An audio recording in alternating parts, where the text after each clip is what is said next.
Hello everyone and welcome to the channel. In this video, I will show you exactly how to add Chatgpt search to Google Chrome. First, open Google Chrome on your computer.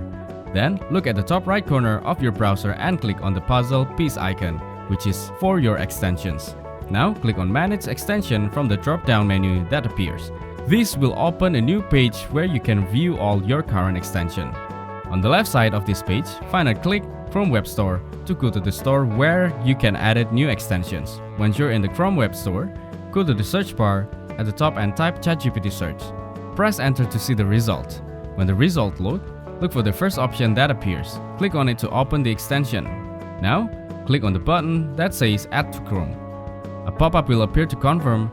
Here, click on Add Extension. Once the extension is added, it will install automatically and you'll see a notification when it's ready to use.